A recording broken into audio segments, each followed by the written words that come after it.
Myself. Can you Yes, hear me? it's done. It's done. Awesome. All right. So let me give you guys a quick introduction of Ritika, who's actually one of my favorite people. Ritika is an explorer and a spiritual scientist. She's also an innovator and an entrepreneur. And today in this session, we are going to cover what sustainability means to her, putting sustainability into context with this current lifestyle, and how sustainability comes into play with lifestyle and health and hygiene. So over to you, Ritika. What does sustainability mean to you? Thank you, Sanjana. You're really kind. So, even before I could jump into that, if you would give me permission, I just wanted to take a minute and ask everybody to really sink in where they are. They've been doing so many sessions. So, just take a moment and know that for the next 20 minutes, we got to sustain our attention together with each other. So, just be comfortable, get yourself a glass of water. I don't mind if we take a minute to become really comfortable and do whatever you need to do. You don't need to sit straight. You don't need to do anything that makes you feel uncomfortable in any way. So, if you can breathe, yeah. So, what does sustainability mean to me? Even before that, sustainability and you is the theme. And I thought, why not start with you? Because sustainability and you have to come together, but let's understand the words separately. So when I say you, I mean this bundle of infinite potential, multifaceted being who makes mistakes, who explores, who learns, who grows. So keeping that in mind, we're going to put that together with sustainability. As many people on the planet, that many definitions of sustainability. What sustainability means to me and what sustainability means to you could be different. And it ought to be different, I would say. If all of us had one single definition, then I would just say it's rigid and fixed thinking. What's the fun in that? So, what does sustainability mean to me particularly? I would say that if we can keep going in a particular state or in an action, or keep a thing maintained at a particular rate or level for as long as we want, that is sustainability. So sometimes, I'll take an example from my life. Sometimes I want to work 18 hours a day, but is that sustainable for me? If I can do it today and I can do it tomorrow and I can do it day after without compromising anything else, not my organs, not my relationships, not my emotions, then I can say that what I'm doing, that action that I'm continuously undertaking, is sustainable. So I would call that, very simply put, win-win thinking.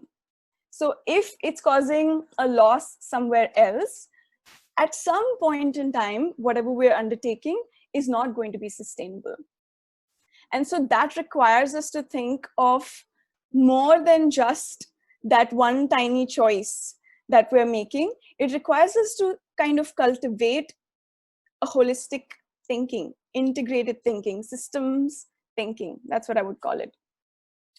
So we can take so many examples. We can say that, is it sustainable for me to buy organic food every day? And for that, I would look at like my pocket. I would look at where I'm located. Does organic fruit grow easily? Is it coming from really far? How is it doing with my own health?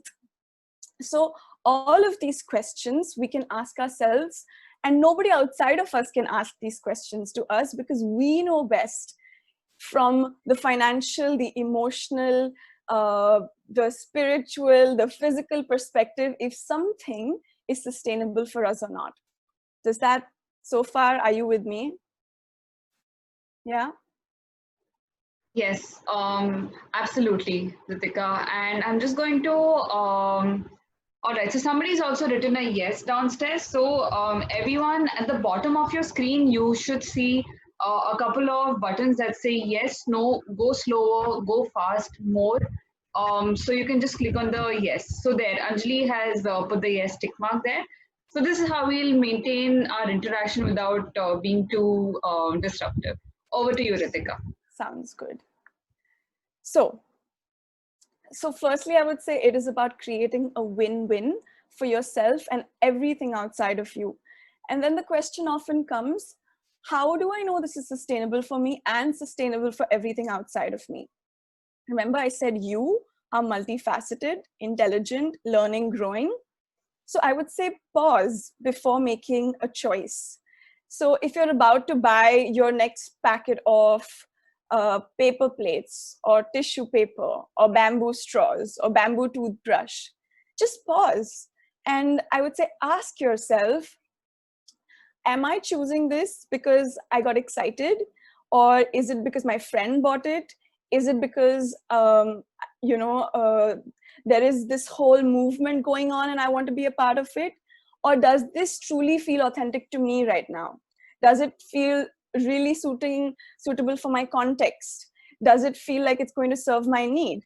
And, you know, sometimes it's not even about asking so many questions in the moment, but when you pause, you are automatically cutting off the default mode pickup. So when you pause, you're able to really respond to the situation rather than just impulse buy something out of all sorts of fixed ideas or mindset. So that's how I would say start developing what is sustainable for me and what is authentic for me to put my time, energy, value towards. That also brings us to the next part, which is sustainability in context. So oftentimes, you know, I've done it as well, and I'm guessing there are many more people in the world who must have done this. I wanted to buy bamboo toothbrushes and I ordered it online, but it was imported from China. And I'm asking myself this question today. There is nothing wrong in what happened, but what I began to reflect upon was, do I want to have a bamboo toothbrush with the carbon footprint because it's coming all the way from China? And I'm not against Chinese products. There is none of that here. It's simply, for me, I want it to be as local as possible and think of a larger context. And so that choice of mine got me thinking. And sometimes I've bought local things as well, and they haven't worked for me. So it's not that I would now have a fixed idea and be like, okay, I'm only going to shop local. No, but feeling into the context. What is the situation I'm in? Where am I? Which country am I in? What is my pocket? And then we often tend to compare, you know, somebody else is buying something and that might work for their body. That might work for them. Does it work for me? Or this is again something I've done.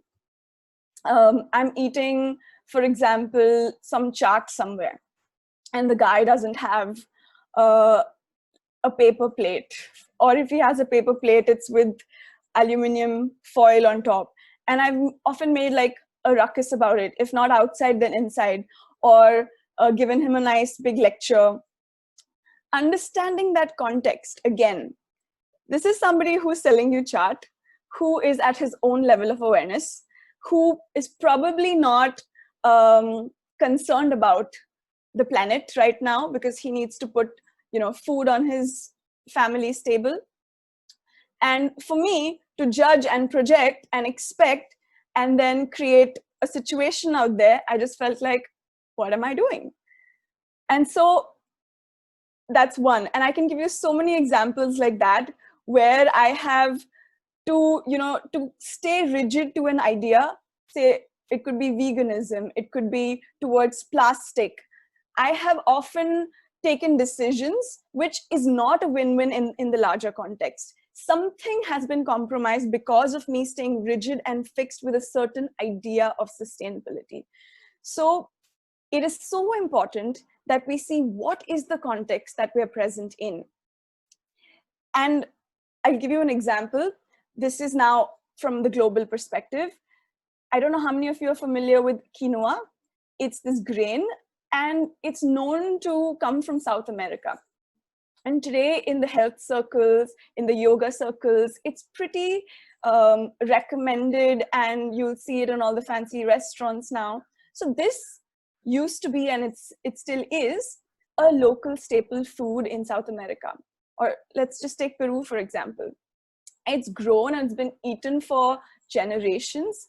It's been done in a certain way. The land is accustomed to it. They have their own practices around it. And in the West, it so happens that they discovered the benefits of this grain and it became popular. But as a result of a lot of people flocking towards the consumption of quinoa, what started to happen is the parts of South America that were exporting it started to keep the lower qualities for local consumption and started exporting that. And there have been cases of shortages in the local market for the staple food of the people because of this. I'm not blaming anybody, but I'm just trying to say that, is it something that I need to consume? Is it something that I've grown up eating? Is it something that my body is asking for right now? How do we develop that discernment? Because every little choice that we make, like a billion people choosing to eat quinoa has, if you put that together, has a really big impact for the planet. If that choice were authentic to them and their context, it would not create the same imbalances that it has created. And again, there's nothing wrong with this. This is just a case study. And I keep saying there's nothing wrong with this because everything teaches us. So when we make mistakes, when we explore, we do all of these make all of these exploratory choices, we learn from that. So from the quinoa example, I understood, wow, for me, it's just about trying something in trend or something new. But how am I contributing to this global picture? If I start consuming it every day in my house, I would ask myself, where am I making that choice from? So context and systems thinking and asking, is this choice authentic to me? So far, are we good? We still, any questions? Can I keep going?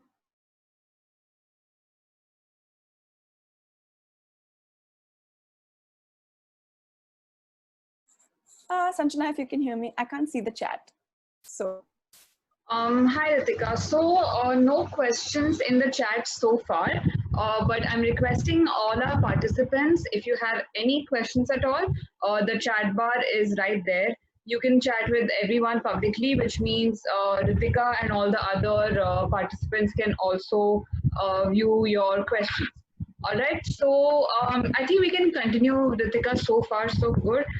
And yeah, there's been a thumbs up from Snigdha. Thank you, Snigdha. Yeah, let's continue. Okay. So that brings us to the next sort of topic that I wanted to touch upon today, which is sustainability in our own lives, sustainability and lifestyle. So when I'm making my daily choices, I would look at, let's say, in the context of health, I would ask myself, is this particular drug, medicine, food choice really healthy for me? And we've already spoken about the win-win and the systems thinking. So while making that choice, I would see, is this healthy for me in my entire lifestyle context? So the kind of work hours I have, the kind of family life I have, the kind of financial status I have, is this choice truly healthy for me? So when I say health, I just don't mean the body. I mean health in an overall way. So I would experiment with making one choice at a time and learning from it. So small, authentic steps, and that allows you to define what is sustainable for you. I'm saying this because a lot of times the lifestyle which is projected as sustainable is there is a lot of agenda sometimes, and that agenda could be to establish brands, to make money, profit. We're quite familiar with these things happening now.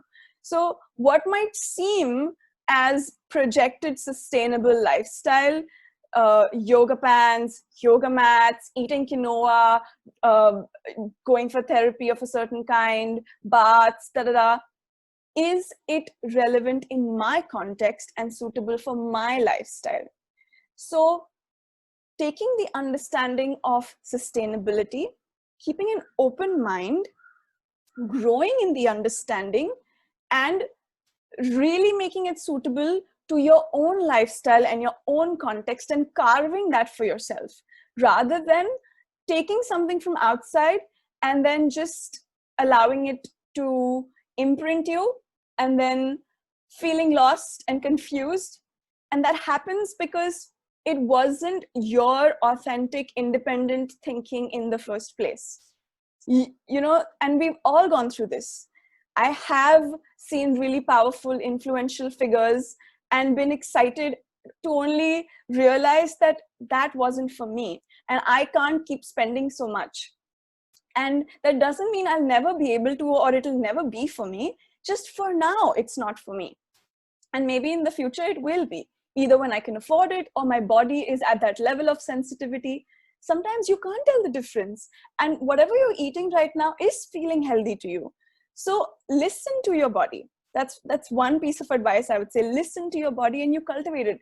And when I say this, people are like, Ritz, how do you listen to your body? I don't hear anything. It doesn't speak to me. And there I would go back to the beginning and say, pause and start cultivating that pause. So the whole idea in a nutshell is really about seeing if it's a win-win. Does it feel good in the moment?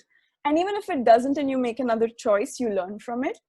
Keeping an open mind, seeing the context and discerning for yourself, is this suitable and relevant in my context? And then carving for yourself whatever is perfect for your lifestyle, for your health, for your emotional health, mental health, physical health, spiritual health. Yeah. So far, and I wanted to keep some time to see if there are any questions or we can just chat about anything that you feel passionate about.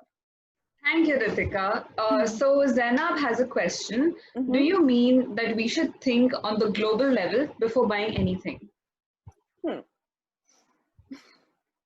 So the way I look at it is, I may not right now, as a natural impulse, be able to think on the global level, and that happens. So I look at it as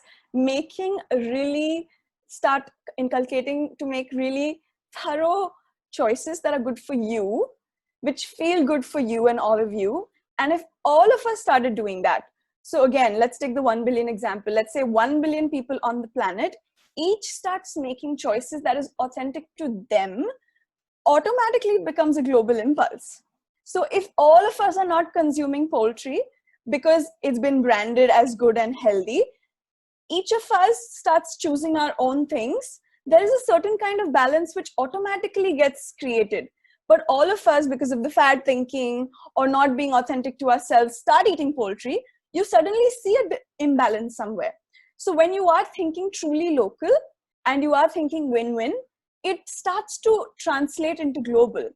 And as you will see, as your choices and your field and your awareness grows, you are able to hold more of the world as well. But that doesn't mean that every time you buy a toothbrush, you have to think, oh, is this doing something to someone in another country? No, that's not what I mean. Does that help?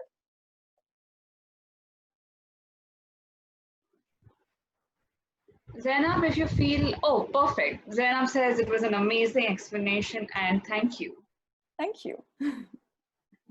All right, Ritika, also, since you spoke about food choices, a lot of us, I think the case study that you mentioned with quinoa, it really, I think it really hit a chord because there's a lot of talk happening about, switch to this and switch to that.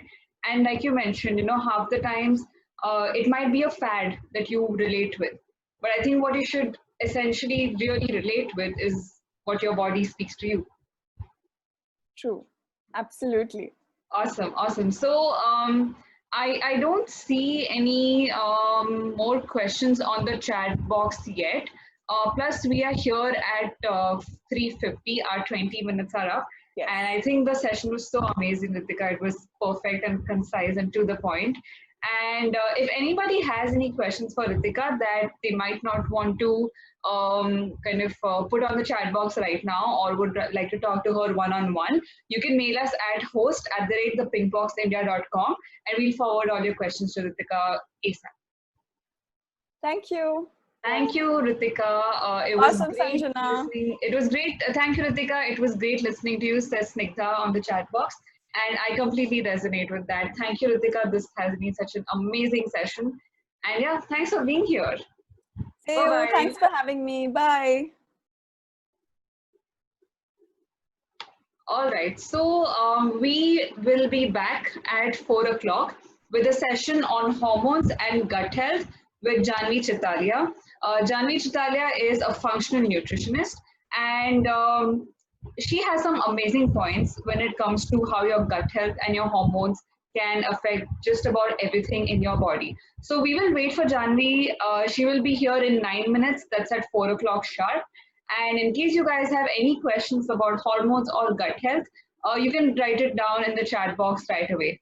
And we will see you at 4 o'clock.